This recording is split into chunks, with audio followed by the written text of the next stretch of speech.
Well, Marina, my clock's telling me it's 7:30, so I think we'll make a start, if that's all right with you.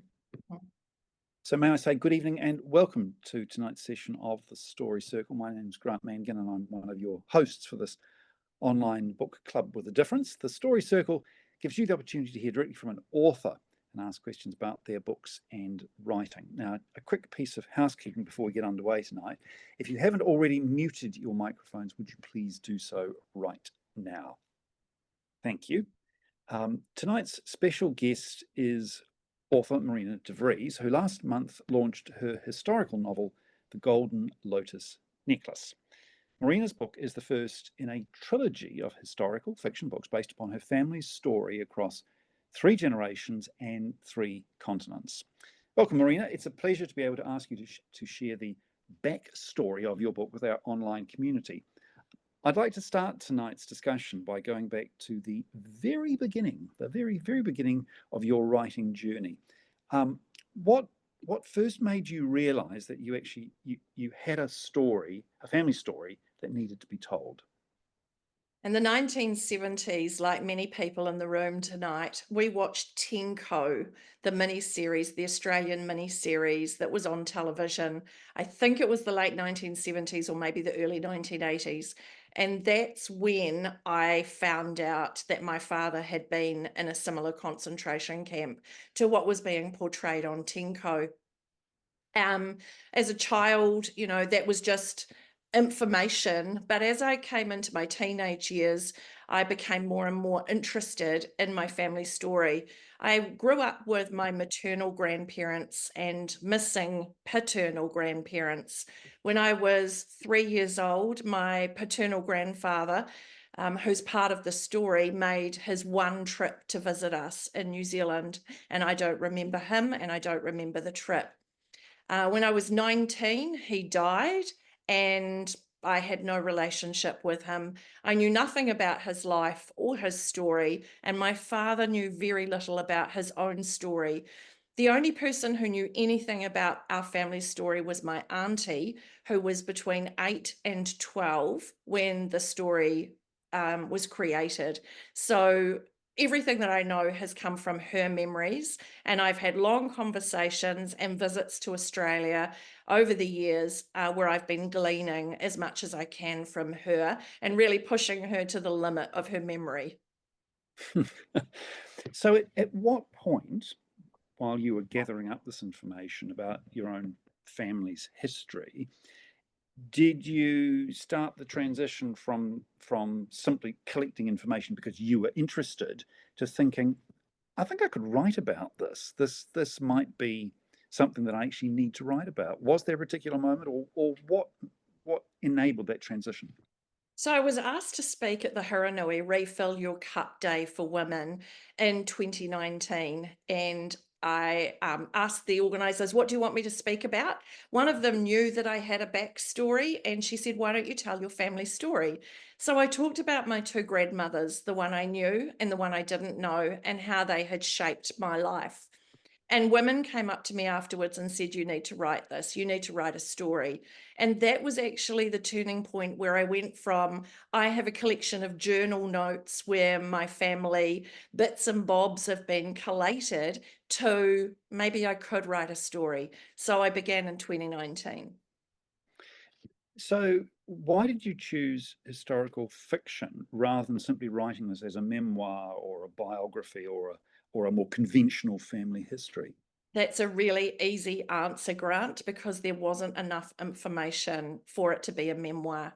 There are no family journals left from my grandfather, no diaries kept, no information bar the recollections of my auntie, as I said, 8 to 12 years of age.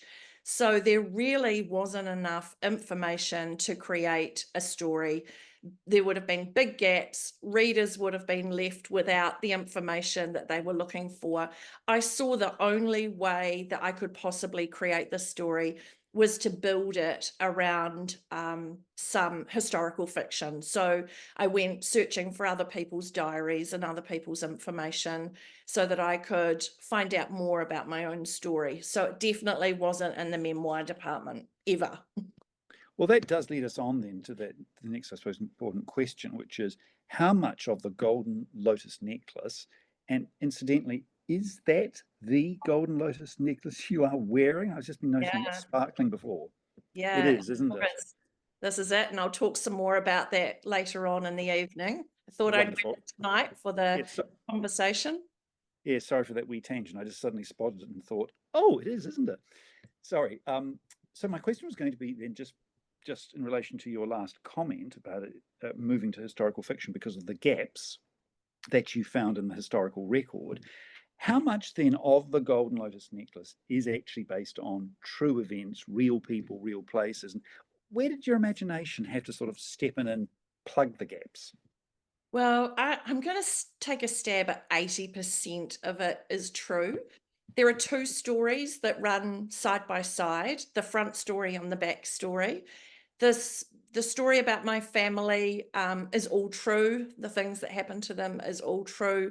The front story, I went to Indonesia. We'll talk about that later. That's all true.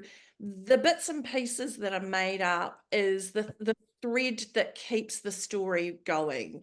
So the bones of it are true. The story concept, there's one character who we'll talk about later who is fictional, and there are a few characters from the concentration camp who are fictional, but a lot of them are real. Right. So when you were doing your research, because you alluded to that, obviously you've had lots of conversations with Iran, you've done quite a bit of travel, which I think we'll get on talking about in a moment. Were there any things that surprised you or shocked you when you were busy sort of delving into the past of your family? There definitely were. The biggest shock happened when I went to Indonesia, and I went to visit a museum in Jakarta where I found out about the colonization story of the Dutch. And that's not a pretty story. The Indonesians wanted freedom from the Dutch. They weren't happy with the occupation of the Dutch, who came in essentially to maximize their ability to harvest the spices. They're called the Spice Islands. So nutmeg, cinnamon, ginger, all of those exotic, at the time, they were exotic spices, and they were worth a heck of a lot of money. So I had to stomach the horror of what the Dutch did in Indonesia. And then I learned so much about the Japanese in Second World War as well. I only knew really about Singapore and Indonesia. What I learned was that they also invaded New Guinea, they also invaded Darwin, and they had Australia, not just Darwin, they had the whole of Australia and New Zealand in their sights. I didn't realize how close Japan came to taking over the entire South Pacific. Mm, mm. Did you, so in addition to finding a whole of that information out, did you discover information that was more personal, that perhaps changed the way you viewed your grandparents or your family story? Well, I guess I had to see my family story in the context of the wider story of the Dutch colonization. The Dutch were in Indonesia from 1600 to 1949. And there was violence all the way through that. I mean, during World War II, the Dutch were all in concentration camps, so there was no violence then. But prior to and afterwards in the fight for independence, it certainly isn't a pretty story. One museum that I went to in Jakarta, called the Jakarta History Museum, I had a terrible experience learning about the Banda massacre, where a Dutch governor went in and he wasn't happy with, well, actually, the Indonesians didn't want to hand over their spices, whichever they were. And so he just had them all murdered. And his story is in the Jakarta History Museum. So it was challenging to learn that information. And then when I was in Yogyakarta, which looks like Yogi Carter in the book, but it's Yogyakarta, I went to another museum, a war museum there, and the story of the fight for independence in 1949 was told. And that was another big pill to swallow, because the Dutch were actually trying to take the place and keep Indonesia as the Dutch East Indies. They lost that. Indonesia gained their independence, but it was a very, very sobering thing to walk through. My own grandfather studied at the same university as Sukarno, and Sukarno was responsible for Indonesians' independence. So he was really rather infamous in the history of Indonesia. But my grandfather was responsible for building buildings in Indonesia. He wasn't part of any violent story that I have any knowledge of. So I feel a little bit more comfortable knowing that he was busy building hospitals. Right, right. So was there any information that you found out about your family, or any documents or things that felt like this is it, this is the goal, this is what the whole search has been all about, the buried treasure, as it were, that I suppose that we all those of us who are interested in our family histories are searching for? Did you find anything? I did. I mean, this is it, really. There's more, but the Golden Lotus Necklace is a huge piece of the story. I didn't know about that all my life. My auntie revealed that to me and showed it to me not that many years ago. And then in the last 5 years, she handed it over to me for my safekeeping. But then she's given me things over the years. And recently I've had a large amount of memorabilia that she's handed over to me, all of which came out of the concentration camp. So she was responsible for looking after my family's memorabilia in the camp. The family were allowed one trunk, and in it were the precious things, and it was her job to look after it all, which is difficult for me to explain without giving away the storyline to people who haven't read the book. Suffice to say, during the camp, she's between 8 and 12 years of age, and it is her responsibility. So I have my grandmother's 18th birthday teaspoon collection, presents from. I have That's extraordinary. random pieces of jewellery, embroideries, photos, some documents, and not from the family concentration camp where my father and his siblings were, but I also have the Bible that my grandfather took into the concentration camps he was in, and that was my grandmother's birthday or Christmas present. So he went off to a concentration camp with his wife's Bible, and I've got that little Bible. It's in Dutch, so I can't read it, but it's another precious object. Those are the sorts of things that I have that are very precious to me and to my family. It actually seems, hearing you just speak about it now, it seems quite extraordinary that your aunt, who's as you say, between the ages of 8 and 12, is entrusted with looking after the family's precious items in that one and only trunk that they're able to take in. That seems like an incredible responsibility for an 8-year-old to have. Even more incredible that she obviously took that responsibility incredibly seriously, because you are wearing one of the objects that she was entrusted with caring for, and she obviously did it.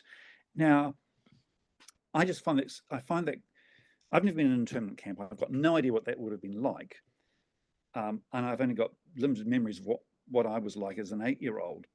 But I think that's extraordinary. I mean, did that strike you as extraordinary that a child of that age would actually take on that responsibility and carry it out? There is a little story that she shared with me once where she said that her father, before he was taken from the family, had shown her where the precious things were in the home. And he said, if you ever have to leave, you need to take all of these things. So she had been given a lesson in that. Yes, I also think because she was a child, I don't think she knew that she could sell the items in the camp. and use money for food. Ah, That's the reason that we have so much of my grandmother's precious things, is simply that she didn't understand that she could have sold them.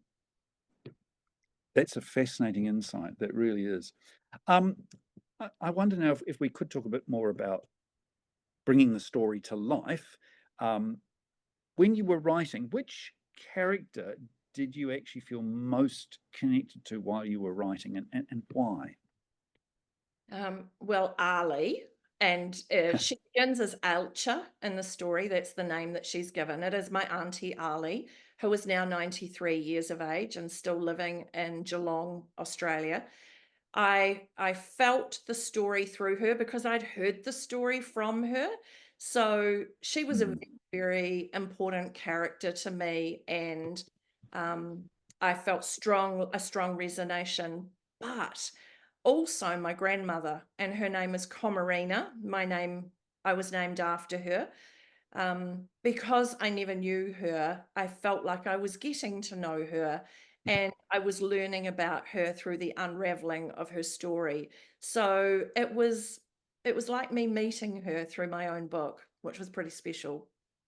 That's quite fascinating to me that the two characters you relate to most are your aunt, who you do know, you've spent a lot of time with, and has provided you with a lot of the information about your family's history, and your grandmother, who you actually never got, you didn't meet, you didn't get an opportunity to meet. So here's one character very alive and real. The other one you never met, and yet they're the two that through the process of writing you feel most connected to. Is it? Am I the only person in the room who thinks that's unusual?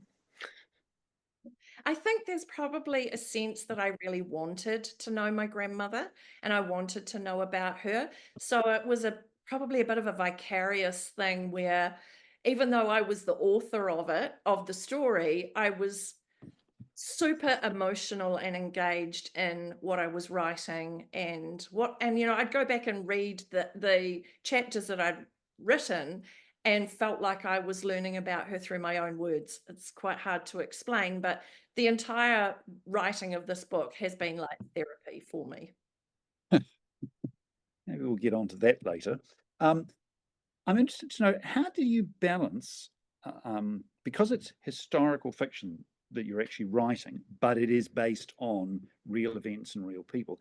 How did you balance honoring the real people whilst at the same time creating a compelling novel with strong plot lines and strong characters? Everything that I wrote about my grandparents, I felt that I had liberty, because they're both dead, to basically say whatever I wanted to say, so long it was honoring. My aunt, my uncle, my father, I could write about them and name them all. But there were other people in the story that I did know their name. My aunt had shared with me the name of the doctor in the concentration camp, the name of the nurses in the concentration camp, and a few other people. However, I changed everybody's name other than my family members, because I didn't want to be sued by a family in Holland who decided that I had not shone the correct light on their family member. So I changed names to basically save my butt. Um, were there were there gaps in the historical record? And you've alluded to this in terms of your own family's, your own family history, that there were gaps that you couldn't find. But were there also gaps in the historical record where you had to imagine what might have happened at that time and in that place? Yeah, definitely. There's not a lot of information that came out of the concentration camps. As you can imagine, nobody was really recording. It was illegal to have a diary in the concentration camp. If the Japanese found out Really? we were holding or writing any form of diary and they found it, it was a very, very serious punishment. Now, I didn't go into the cruelty and the deaths that happened in the camp to women for their crimes, but they definitely did happen. I decided that I wanted the book to be able to be read by a young generation, so I didn't want to have some of that violence that took place But there is a lot that I had to create and a lot that I had to imagine up because there's simply no record of what happened. Right, right. So the novel, and this is not a plot spoiler, but the novel moves between past and present. Why was that structure important to you, or why did you choose to use that structure? For many different reasons. One is that I've got a background in psychology and I wanted to tell the story, but I also wanted to debrief the telling of the story at the same time. So having two storylines meant that that could happen. I could tell a story and then I could have another character learning about the story, experiencing the information and making her way through understanding it. And that is Honor.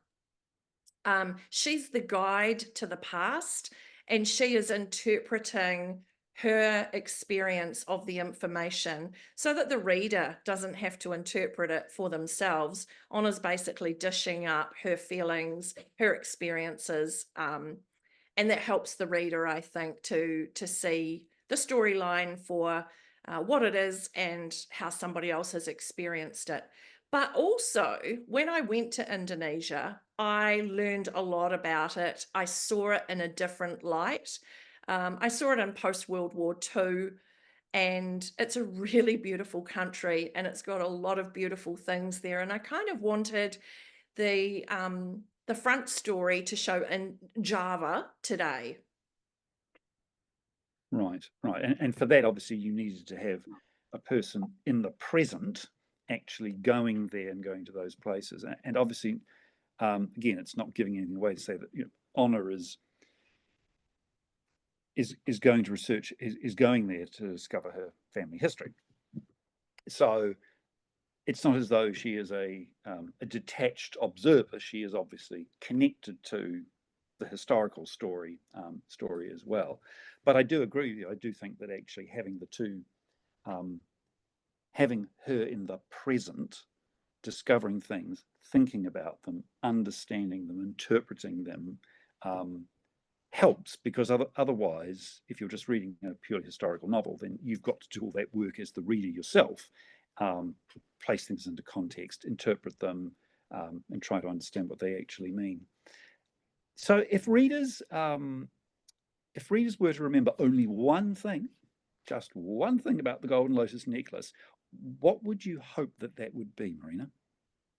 I hope that they would be encouraged that essentially in our past, we find our reason for our present. That long before we're born, our stories begin. Okay, that sounds very deep. Can we sort of unpack that a bit? What do you mean that people will actually discover more about themselves? Well, our family stories shape us. Whether we're aware of them or not, they have shaped us. So our DNA shapes us, inherited from our grandparents, but their experiences shape us as well. So we're shaped by the nature and we're shaped by the nurture. And I really believe that finding out what our story is and our story in their story helps us to identify with who we are and what we're experiencing and how we are the way that we are. So, for example, what I've learned about my grandfather and my grandmother are they were both very brave and very courageous. They both left Holland for a new world, a new place to live, the other side of the world. They couldn't pop back and visit their family. They left their families behind and they lived a very courageous life. And I know that my mum, through this journey, she said to me a lot of times, I think you have a lot of Dutch courage, which I think is actually alcohol, but she's not referring to that. She's referring to the fact that she thinks that I inherited quite a lot of Dutch courage from my Dutch grandparents. And maybe that's so, but I would like to encourage people to go hunting for their own stories. I think, I mean, personally think that's actually very, very, very good advice, and I'm also a great believer in the combination of nurture and nature influencing our outcomes.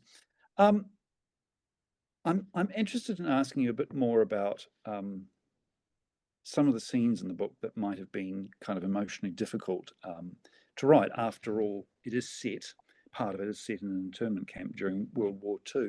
Were there particular scenes that you found challenging to write? Yeah, there definitely were. Two that stand out for me. One is the birth of my father. And that was incredibly challenging to write because he's my dad and I'm writing about him entering the world. His father had been taken from the family. He was already in an internment camp.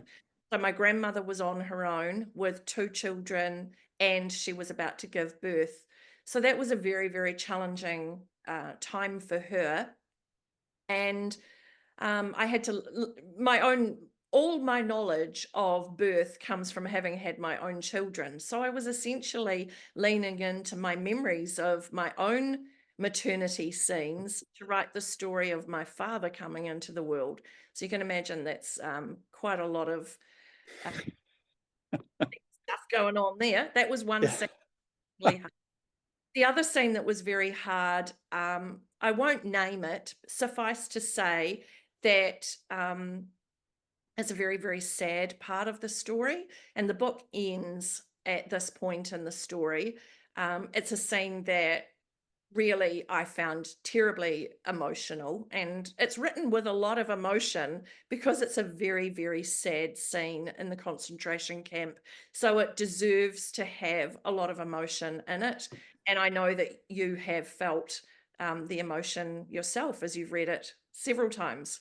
Yeah. Yeah. I mean, I don't consider myself to be overly emotional or a crybaby, but actually that particular chapter you're referring to has certainly brought tears to my eyes repeatedly, and I find that surprising. Not the first time, I wasn't surprised, but I've read this chapter now multiple times, and it still has exactly the same impact on me. So I'll certainly be interested in hearing from other people as to whether it has a similar impact on them. I would be surprised if it doesn't, and I do think that is one of your skills as a writer, is being able to tap into emotions in a very authentic and plausible way.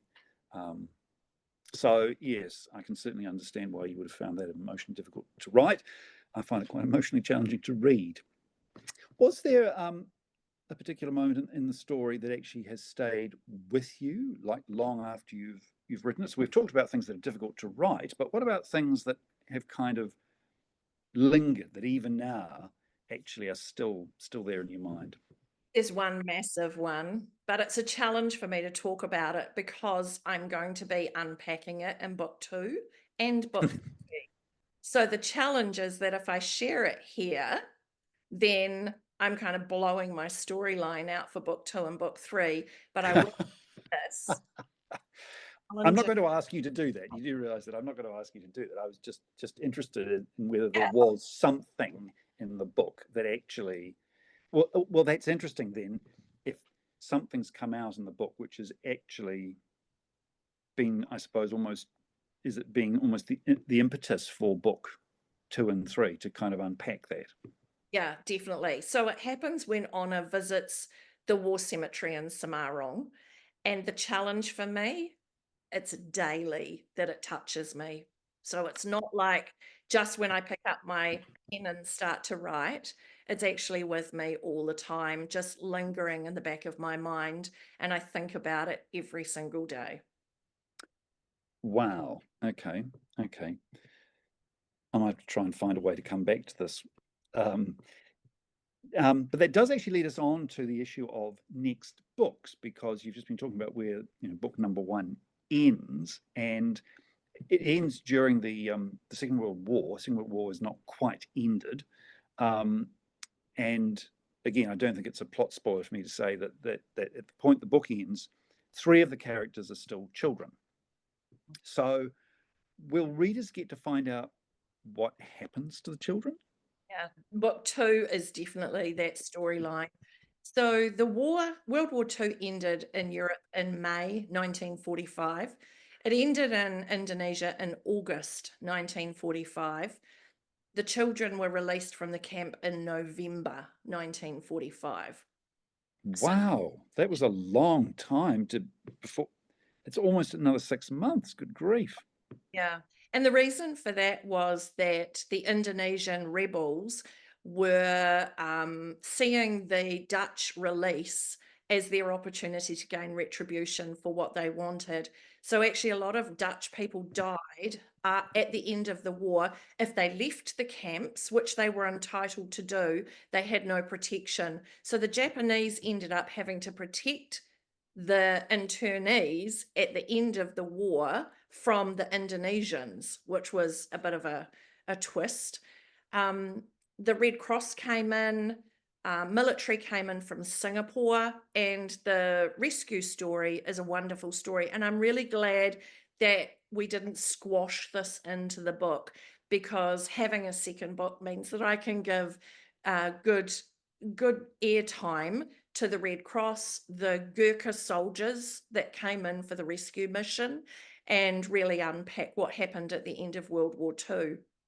And from there, the children will go back to Holland, and there they will find more trauma because their relatives have all lived through the trauma of Germany being, of Holland being under German rule, German occupation. So they weren't going home to a happy place. They were going home to another traumatized place. And then from there, their journey goes to Tasmania. And so book 2 will end up in Tasmania. Wow. Okay, so more destinations. You visited Indonesia as part of your research for book number 1 and the Netherlands. So for book number 2, does that mean there'll be more trips to the Netherlands and more trips to Tasmania or other places within Australia? Sadly, I don't need to go back to Holland. I wish that I could justify another trip there, but I have everything I need from Holland. I went to the place my grandmother was born and was raised in Amsterdam. I went to where my grandfather was from, Groningen, uh, uh, about 4 hours out of Amsterdam.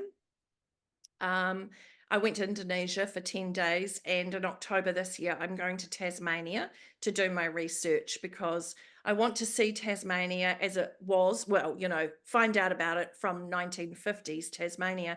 But also my grandfather, when he moved the family to Tasmania, he was an architectural engineer, and he's got buildings in Hobart that he built, that he designed. So I really want to go and see the buildings that still that are his legacy. Ah, fantastic. Did you always plan to write several books, or because you were alluding to this before, that you said you were glad you didn't compress everything into the end of the first book? So was your intention originally just to write the one book rather than it was? It was. Yeah. The 3 books idea came probably 6 months ago, and I'm really glad that it did, because it's the 3 books have actually just panned out in front of me really easily. And the 3 of them are called The Silence Between Us. And that's a recognition that there was silence between myself and my grandfather. There was silence between my grandfather and his children. There was silence between families. There was silence everywhere. My grandfather left Indonesia and said, that's it, it's over. We're going to focus on building forward, not thinking backwards. And so my dad didn't talk. They did not talk about what happened in Indonesia. And as I've been doing my research, I've said things to Dad like, did you know? And he would say, no, I didn't know that. So my father didn't actually know that he had been in a concentration camp until he was 15.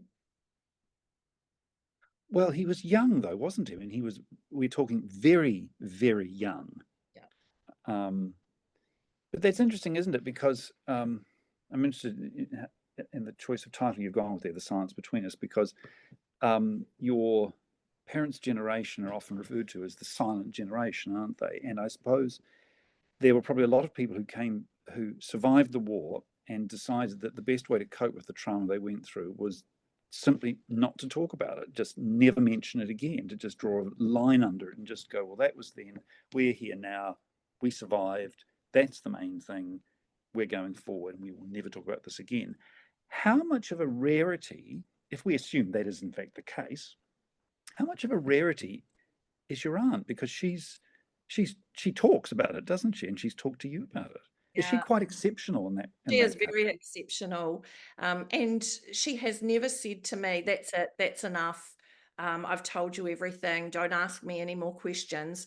She did say to me when I came back from Indonesia, I got my pen and paper out again and I asked her some more questions. And she said to me, she was starting to get a bit of dementia, and she said, I think I've told you this, and I think you wrote it down before. I think you've written a book about it. And I hadn't actually finished the book. But I was like, yeah, you're right. You know, I was just trying to squeeze out the last possible thread of memory from her. Mm. She can't read the book. She has read chapters over the period of time that I've been putting them together, and she said to me, I actually can't read this. It's too traumatic. I'm Mm. reading it in your book. So I'm grateful you've written it. Thank you for doing that, but I just need you to know that I can't read it. But an amazing story happened. She was speaking at a Probus club, and this is maybe 8-10 years ago, and she was just sharing a little bit about her life, which is pretty rare because she's not a public speaker. And somebody said, I know a woman who has a story like yours. Her name is blah, blah. And my auntie said she was in the same camp as me and she was my friend. And the other person, Oh, wow. she lived nearby. She was like 2 hours away. She lived close to my aunt, and they didn't know it. So they met up. And my aunt was really excited about meeting this woman because she thought, we've got this shared history, we'll be able to talk about it. And the first thing the lady said to her when they met up is, I'm so pleased to see you, but I do not wish to speak about the war. Oh, wow. So that was the end of that. I mean, they obviously connected with their life after the war, Yeah, but yeah. no about what happened in the concentration camp. It's really, yeah, it is really interesting, really, really interesting. And so fortunate for you that your aunt was the exception, is Yeah. the exception to that rule and has shared so much with you. Um, I will just share another little thing. Yeah. We went to her house last. Um, we had been out for lunch and we couldn't eat all the food. So I got doggy bags put together. And when I went back to her house, I opened her fridge to put the food in, but I couldn't fit it in. There was actually nowhere. She lives alone. There was actually no space in the fridge to put anything. So I thought, oh, this could go in the freezer for another time. So I opened her freezer and there was no space to put anything in her freezer either. And I opened her pantry cupboards to see if they were the same. They were the same. And so she has, because being starving for 4 years, she has decided that she will never starve again. And she's got plenty of food. Nothing is ever wasted either. There is zero wastage. That's just such an important thing. That's a lovely story. Thank you for sharing that. So after that, let's come back to these next books again, if we can, just for a moment, because the first book obviously has been structured with two time periods, with the character Honor in the current time, visiting places that are also in the previous time and giving us the commentary on the historical events. Is it your intention with the next books to continue that structural kind of approach of here's the historical thing and here's a person in the present day, understanding and commenting on that? It's an interesting question. I am playing with this, thinking seriously about it, and waiting to see what readers think of book one, whether they enjoyed it and what feedback I get from it. My intention is to carry on with the dual storylines, but I honestly want to see what the readers think and get some feedback around that before I leap into doing that. I have a couple of other options up my sleeve, so I'm just going to wait and see, get some feedback before I make my final decision. Right. Okay. Well, my feedback would be, for what it's worth, I quite like the two time periods because I like the fact you get a modern day interpretation and a commentary on the historical stuff. But obviously, that's just my opinion. So I'll be very interested to hear what other people think about dual time periods um, in the book. I wonder if I could go on another little tangent, if I may, at this point, and that is, I'm interested in knowing a bit more about sort of the personal impact on you about writing the family story, and I suppose you've already started talking about that in terms of talking about your aunt. The thing is that I know you own your own business. You're a farmer. You're a mother. You do a lot of traveling, international traveling for your work as well. How exactly have you managed to juggle writing with all of those other commitments? Because your first book is over 100,000 words. That is a massive undertaking, and you did say first started work on it about 4 years ago. How have you done it? Well, I've done it twice, which is probably not the way that every. I do know that first books are a very big learning curve. So I've beaten myself up about this, that it took me so long. But what happened was I wrote it and I got to the point where I'd finished it and I felt like an utter fraud. I was like, I have imagined Indonesia. I haven't seen Indonesia. I haven't been to Indonesia. I've been imagining Indonesia. I don't know how the heat feels. I don't know what the places looked like. This book feels very fraudulent. And it was about December of 2023. And I thought, I have to go to Indonesia and I have to see this place for myself and then see if the book changes. So I rang my cousin and I said, I'm going to Indonesia. I'm going to walk the path of our grandparents. I've never met my cousin. I had met me as a baby, but I'd never met him as a grown up. And he said, who are you going with? And I said, I don't know anybody who wants to go on this trip. And he said, I do.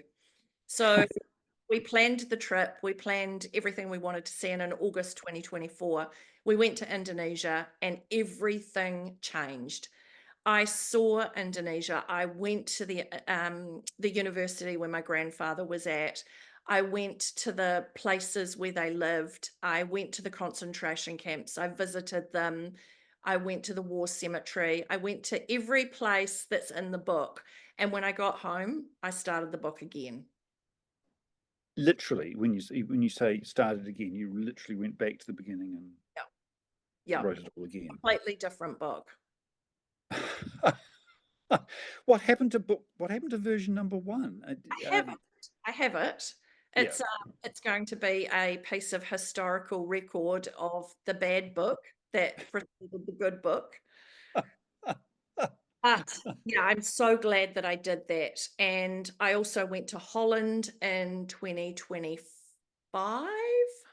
Yep, last year, 2025. And that also had, there's not a lot, but there was a little bit of influence that came through. The strong part of that is going to be in book 3. Right. Yeah. Have you actually mapped out the content for both books? You said you've got ideas about them, but have you actually got to the point where you kind of know what the approximate plot lines will be for both? You do. Yep. And so what is your I dream about them at night too. When other people are watching movies, I've got a movie in my brain. And sometimes I just have to write a note. I have to go and sit down or I have to write a piece. So I get a thought and I'm like, I just want to go and write that piece down. Wow, okay. Well, in that case, can I just follow that little comment a bit? Do you, as a writer, allocate set times for writing, or is it more a case of when you can find the time, or as you've just alluded to, you've had an idea and you've thought, oh, that would work, that's a good scene, or that's a good character, and you just sort of run off there and then and do it, or do you try to take a more disciplined and structured approach of allocating time for writing? How do you actually do it? A really good question. It's been very hit and miss. There's no structure, there's no discipline for me. I Once I get my nose into it and I get immersed into it, I can't stop. So, but getting to that place, it doesn't happen every time I sit down at the computer. And as you said, I run a business. I'm away training and speaking, and so I do find it challenging to carve out big periods of time. It's more snippets of time, but that is how I've written it, in my snippets of time. And sometimes the snippet of time has been just working late into the night or getting up very early in the morning. And as the book got closer and closer to finishing, I became more and more motivated to get to the end and make it Yep. happen. Yep. So I kind of built momentum as I went along. But I would love to be held up in a gorgeous beach front B&B and, you know, just dedicate myself to writing. That would be a beautiful dream, but it's not going to happen. I write at airports. I write when I'm in a hotel somewhere. That's actually a really good place for me to write when I'm away from home, because there's no housework looking at me. So then, Saying do me, you know, yeah, vacuum the floor, whatever. But yeah. yes, I can well understand. So after years spent immersed in this story, has the last 4 years of writing changed you in any way, do you Oh think? yeah, yeah, definitely. Yep. I've lived through my grandparents' story. I've wrestled with colonization. I've wrestled with my Japanese anger. I've had imaginary conversations with my grandmother. And like I said before, it's all been a giant form of therapy writing this book. It's given me a huge understanding of my aunt, of my father, of my grandparents. And I've approached it from the perspective of, what if I had actually lived this? What if I had been there? How might I have managed, survived?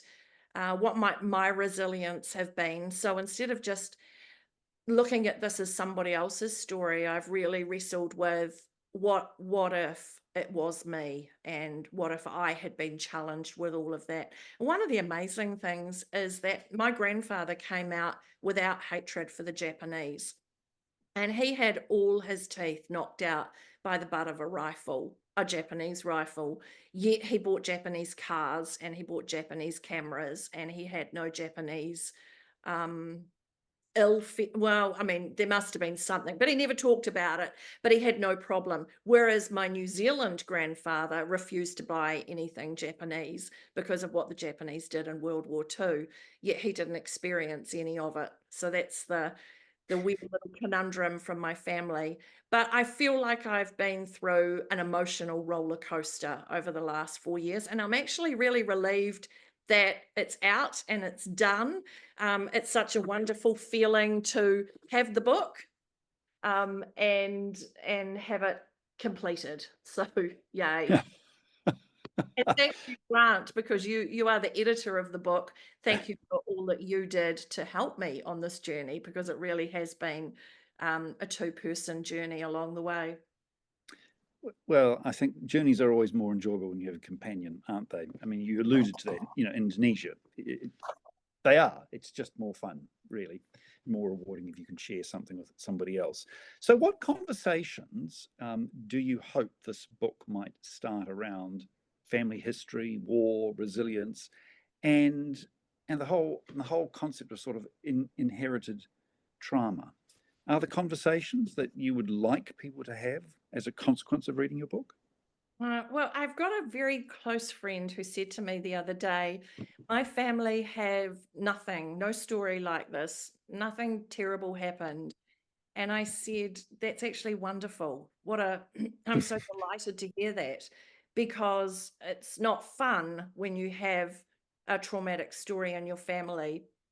it might seem like, hey, you've got a good story to tell and there's a book, and people are saying to me maybe it'll be a movie. Well, I doubt that very much, but it's not fun living that. I have lived with secondhand trauma, and it's not fun. So yes, there's an incredible story here, but it hasn't been fun to live it.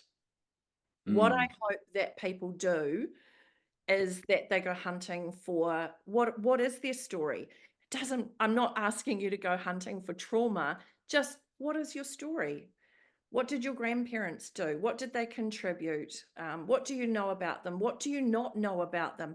And the thing is that as soon as the generation dies that know anything, the next generation, some of them don't know anything about that generation.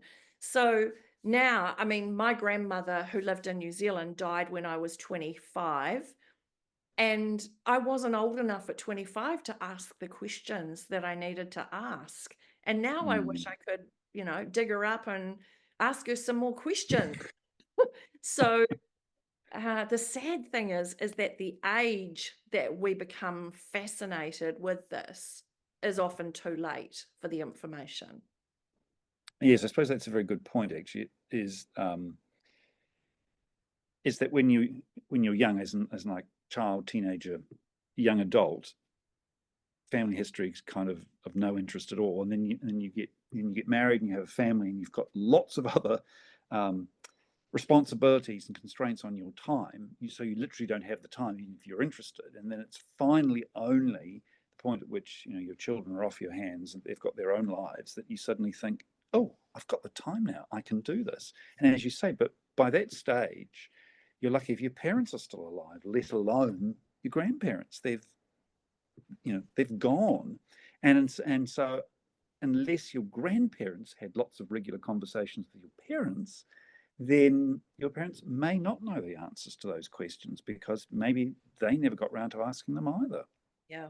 So that is a, as you say, so often, the time to ask those questions is the time at which they're not the questions that occur to us because we're busy thinking about other things in our lives rather than thinking about, oh, so what did my grandparents do when they were young, when they were my age?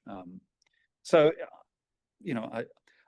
I hope that other people will, in that case, perhaps think that the book will make them think about their own families and also the conversations they should perhaps be having or could have with other members of their family, particularly the older members of their families while they are still around. So if your grandparents were around, if they could hold your book in their hands today, what would you want them to know? What would you hope that their reaction would be? I'd want them to know that I went hunting for them, that I went to Indonesia, that I followed in their footsteps. I would want them to know how important they are to me, even though I never knew them.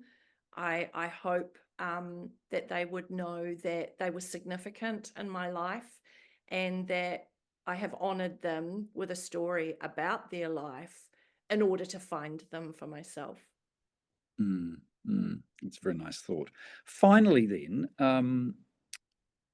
why do you think stories like this actually matter, and do they matter more now than they did in the past? After all, some people would say, hey, look, Second World War was a long time ago. Lots of things have happened since then. So why do stories that are set in that time period matter? Or is it less about the time period and more about the issues that your book explores? Why do you think it's important? Why does it matter? Oh, well, wow. Yeah, I know. A lot to chuck at the very end of a long hour. I went to Vienna and I went to a museum of Viktor Frankl, who wrote a book, Man's Search for Meaning. He was a survivor of Auschwitz, and I heard him speak in the museum on a video where he was talking about the fact that all Germans were not responsible for what happened in Auschwitz or any of the concentration camps, that you couldn't bulk people together and blame them for what happened. And I talk about this in the book, right at the end of the book. It's a conversation between Case and Honor. And it was a massive moment for me to really realize that if somebody who came out of a concentration camp isn't blaming all Germany for what happened, then what right have I got to hold any kind of a perspective or, harbor any ill feelings towards a culture and entirely. That was massive for me. So I think that when we read stories and when we learn about history, it shapes not only our reflection of what happened, but of who we want to be in the present time. So, do you want to be an embracing person of all cultures, no matter what? And I remember I was at a service a few years ago, and there were some Japanese visitors. It was springtime, and I lived at my previous house, which had a large garden, and it was all in spring flower. And these young couple had come from Japan, and I looked at them and I thought, this is the time that I need to test my mettle. I need to invite these people to my home, and I need to show them hospitality, and I need to, maybe they'll come, maybe they won't. They did come, and it was a big thing for me. It was a big deal. I recognized that this was a place for me to test my ability to show love and kindness and hospitality, and move on from sadness and anger. So there's a lot of processing that's gone on in my book, and yeah, therapy in a book. Well, I hope that the therapy has worked. I think that we are the beneficiaries of your therapy, because we're the ones who get to enjoy reading your finished book, which obviously I have enjoyed reading many, many times. So thank you very, very much for deciding that your story was worth sharing. I'm very grateful that you got the invitation 4 years ago to the Refill Your Cup, that you gave that talk, and that people did come up to you and say, this is a good story. You should share this story, because I think it is. I think it is a good story, and I'm grateful that you did persevere, even though it took 2 attempts to actually get us to the finished book. I haven't seen the first version, so I am curious at some point in the not the distant future to actually get my hands onto that, to have a wee look. No, I'm not sure about that, Grant. And just sort of get a sense of what version 1 might have been, given that I like, obviously, version 2 a lot. It'll be very interesting to see what version 1 was like. But maybe that's for another day. I can twist your arm and see if I can actually get my hands onto that.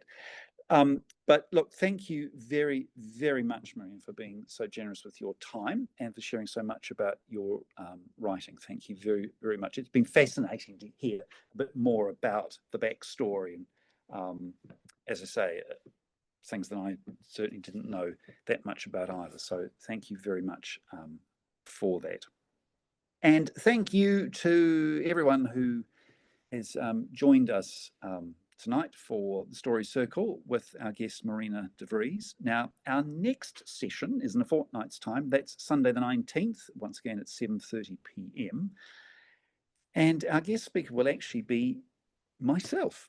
And I'm going to talk a bit about how you can turn your family history or personal memoir into fiction, and why you should consider it. And I think that Marina's already given you a few clues as to why you should take your family history and memoir, particularly if it's got gaps in it, and consider turning it into historical fiction. And it's not as difficult as it might seem, but I'll be going into that in a bit more detail in a fortnight's time. So I do hope you'll join us for that discussion in a fortnight. So until the next time we talk books with authors, happy reading from the Story Circle. Good night. Good night.